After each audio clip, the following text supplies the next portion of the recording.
We were 20 minutes from the border, kids half asleep in the back, when Claire leaned in and said, "We need to get off the highway now." I didn't ask why. I just listened, and it saved our lives. What we found in the trunk changed everything I thought I knew about my parents. "Dave, get off the highway right now." Claire's voice wasn't loud, but it landed like a punch. I glanced over, expecting some kind of smirk, maybe a joke about forgetting something, but there was nothing on her face, just stillness, the kind of stillness that comes from deep, gut-level certainty. Her skin had gone pale, like all the blood drained out at once. She wasn't panicked, not exactly. It was something sharper, instinct. I didn't argue. I took the next exit without a word. We were about 30 minutes from the border, cruising north past Burlington. The reunion was just over the line in Quebec, at some rental cabin on a lake my mom found on a discount site. She'd hyped it up like it was going to be some big family bonding moment. What it really was a performance. Matching t-shirts, posed photos, the usual charade. We were halfway through the drive, me behind the wheel, Claire riding shotgun, kids half watching a movie in the back, half arguing over snacks. It wasn't magical, but it wasn't miserable either. It was normal, the kind of boring that feels safe. And then Claire said it, and I knew boring was done. I took a 2-lane road off the highway, no destination in mind, just distance. Claire didn't say anything at first. She just looked straight ahead, like she was listening for something only she could hear. The kids started asking questions. Are we lost? Is this the wrong way? I gave the same half-lie every parent gives on instinct. We forgot something. What? I'll tell you later. Claire finally spoke again. Find somewhere to pull off. Her voice was quieter now, but firm. I turned onto a gravel access road that led into what looked like an abandoned ranger station. No other cars, just trees and the quiet crackle of gravel under the tires. I put it in park. She unbuckled and got out. I followed. She didn't explain, just walked to the back, popped the trunk, and unzipped the navy duffel bag that my mom had handed me 2 days earlier. "Just toss it in with your stuff," she said with that overly bright smile. We're a little tight on space. Inside the bag, buried under sweatshirts and a couple of kid-sized hoodies, were 6 vacuum-sealed plastic packets, tightly wrapped, labeled only in codes. I'm not a cop. I'm not even street smart, but I've seen enough to know these weren't vitamins. They weren't supplements. Claire didn't touch them. Neither did I. We just stared. I stepped back, like that would somehow make it less real. Claire looked up at me. "They put it in our car." I nodded slowly. "With the kids?" Another nod. I wanted to speak, to say something that would explain it away or soften the edges, but my brain was just white noise. Back when my parents gave us the bag, I didn't think twice. My mom had asked casually, like she was asking to borrow a cup of sugar. "Just this one, honey," and had tossed it in next to juice boxes and spare blankets without a second thought. Claire had looked at me sideways, but I brushed it off. Now I realized she hadn't been suspicious. She had been trying to trust them, and that trust just got shattered. I zipped the bag back up. We got back in the car. The kids were deep into some cartoon, blissfully unaware that they were 1 mile from being accomplices in something that could have blown our entire life apart. I didn't speak. I didn't know how. Claire stared out the window like she was holding something back, something hot and heavy and wordless. My phone buzzed. My mom. Then again. My dad. Then again. I ignored them. What were they going to say? "Where are you? Is everything okay? Did you open it?" I didn't want to hear it. I already knew it would be lies. We kept driving, directionless. Miles of trees. The road felt like it was stretching away from the past, but not fast enough. Claire broke the silence. "I knew something was off when your mom smiled."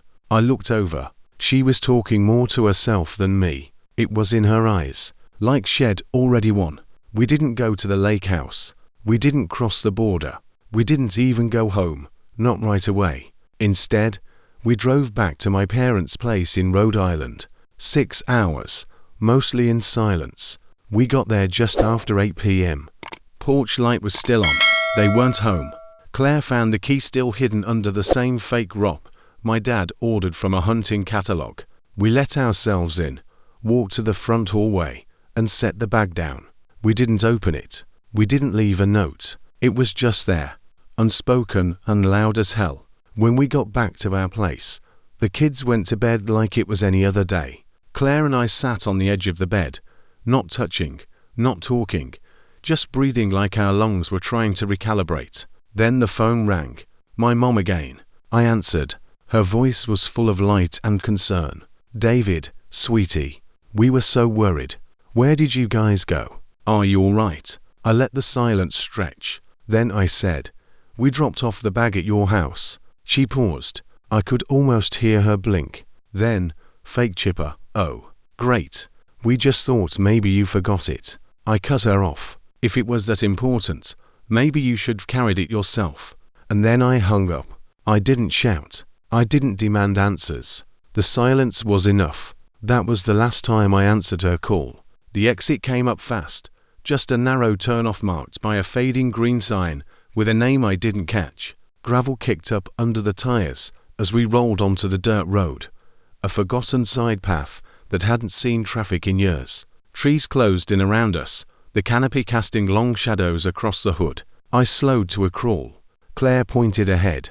"There," she said, nodding toward a clearing near what looked like an old ranger station, boarded up windows and a busted satellite dish still clinging to the roof. I parked. She was already unbuckling, already moving. I didn't ask questions. Her body had gone stiff, locked into a kind of urgency that didn't allow for discussion. I followed her to the back of the SUV. She popped the trunk and went straight for the navy blue duffel bag, medium-sized, faded, with a stitched-on patch that read Nantucket Sailing Club. It wasn't ours. It never was. That fact hadn't registered until now. She unzipped it with shaking fingers, peeled back a hoodie, then another. Beneath it all were rows of clear, vacuum-sealed packets, lined up like bricks. No labels, no scent, just plastic and pressure. I stared for a few seconds before reality caught up. It wasn't even subtle. It wasn't hidden in some clever compartment. It was right there, like they didn't care who saw it or thought we wouldn't look. My stomach flipped. Claire didn't say anything. Her face was expressionless, but I knew her well enough to see it. She was scanning every timeline, every possible consequence, every version of the next 10 minutes that ended in sirens and questions we couldn't answer. I took a step back. It was like gravity had shifted. The dirt under my boots felt soft and unstable, like the whole earth had turned against me. "They put it in our car," she said quietly. Her voice didn't tremble. It wasn't even angry, just tired. "With the kids in the back seat." I nodded. There was nothing else to do. It had happened 2 days ago. My parents, Ray and Linda, stood in the driveway, waving us off with plastic smiles. Linda handed me the bag casually, like she was handing over leftover casserole. "Can you take this one with you? We're tight on trunk space." I remember that exact phrase because it didn't make sense.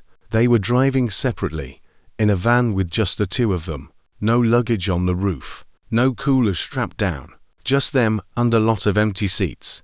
Claire had paused, watching my mom carefully. "What is it?" Shed asked. "Just some extra clothes," my mom replied, cheerful as ever. "Some stuff for the cousins." She said it like it didn't matter, like we were doing her a tiny favor and nothing more. I didn't think twice. I grabbed the handles and shoved the bag into the back with the camping chairs and juice boxes.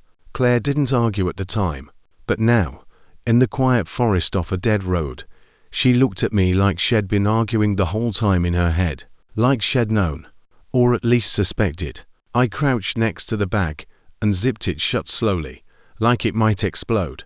I stood up, my jaw clenched, not from rage, not yet, from shame, for missing it, for trusting them. She looked at me, not with blame, just resignation. "We can't cross the border," she said. "We can't even go near it." I nodded again, because everything made sense now.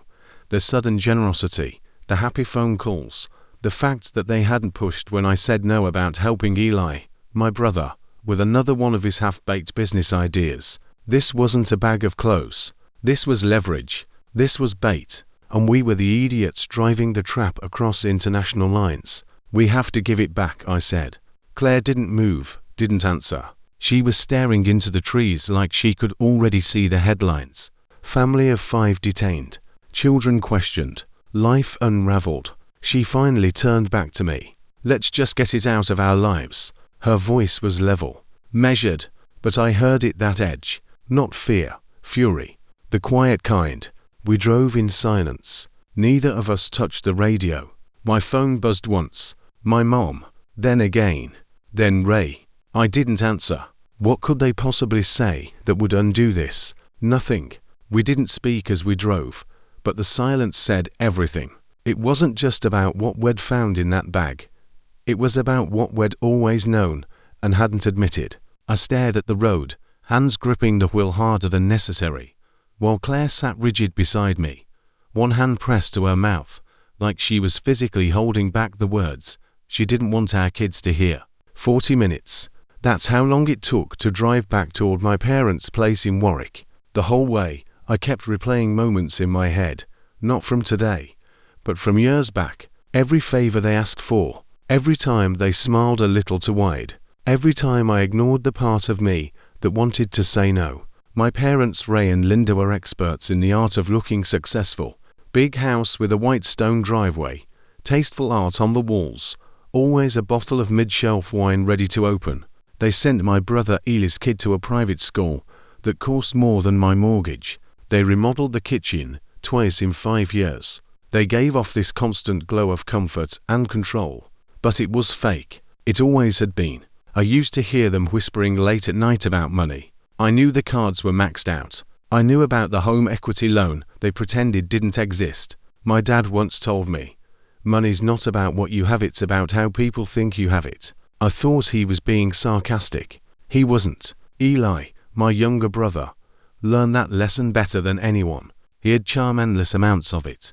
The kind of guy who could lose 5 jobs in a year and still get invited to every party. When we were kids, he used to lie and cheat and somehow still be the favorite. I was the fixer, the good son, the one who paid the bail when Eli got arrested for accidentally walking out of a bar with someone else's jacket, the one who wired money when his rent was overdue for the 3rd time that year.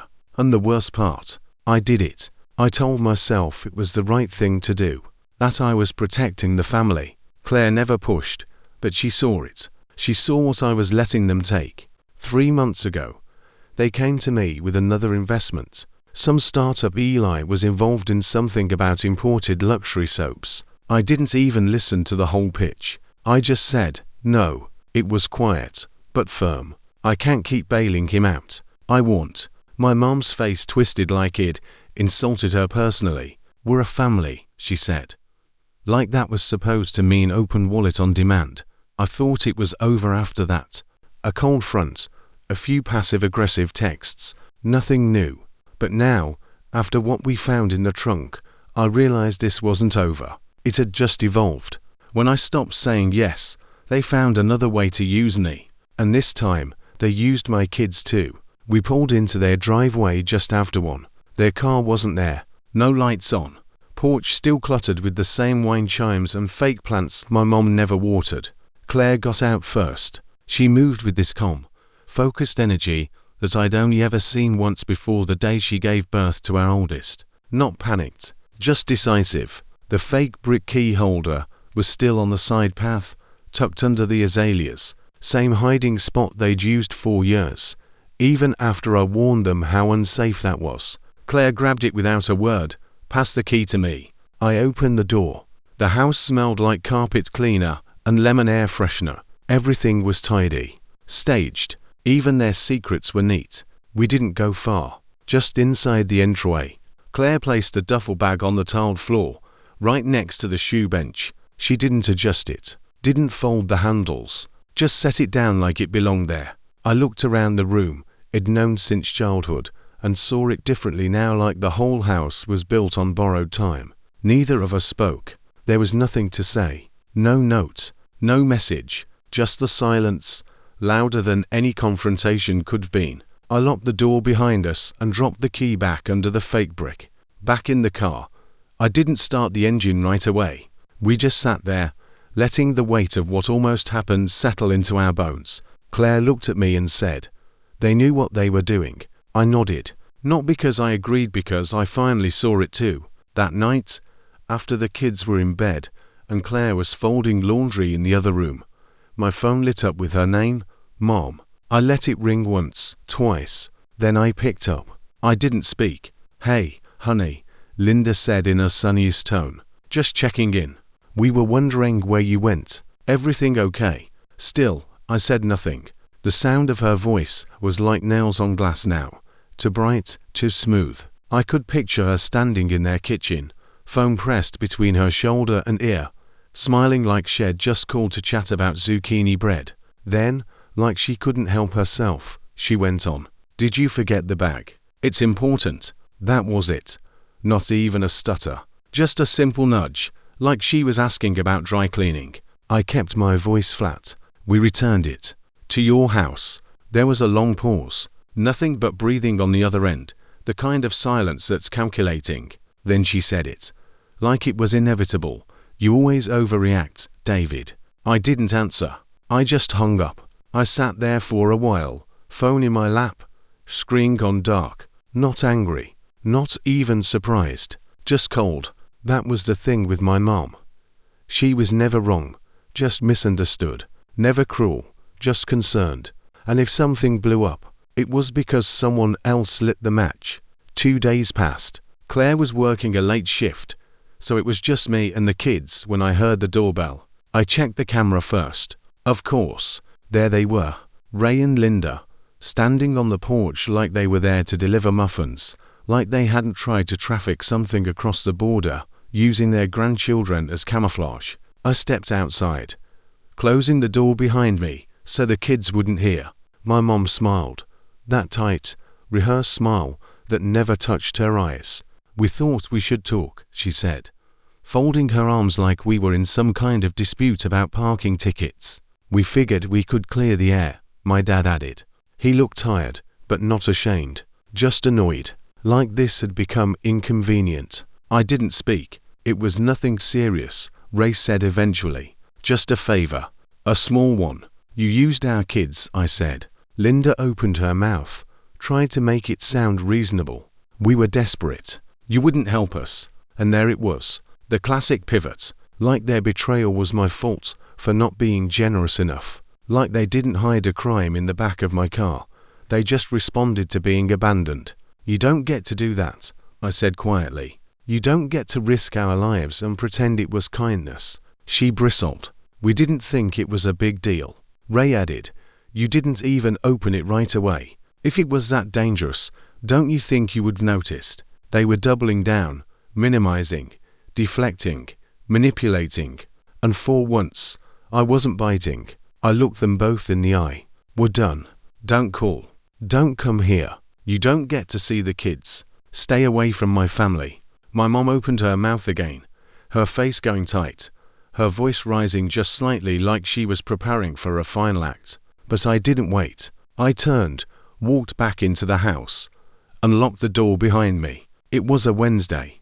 Warm, clear skies, nothing unusual. I left work a little early, hit the same stoplight I always did outside the elementary school, humming along to some stupid radio jingle I couldn't get out of my head. I remember that part clearly because after that, everything gets blurry. I walked into the school like always, smiling at the front desk aide, making a mental note to check my inbox later.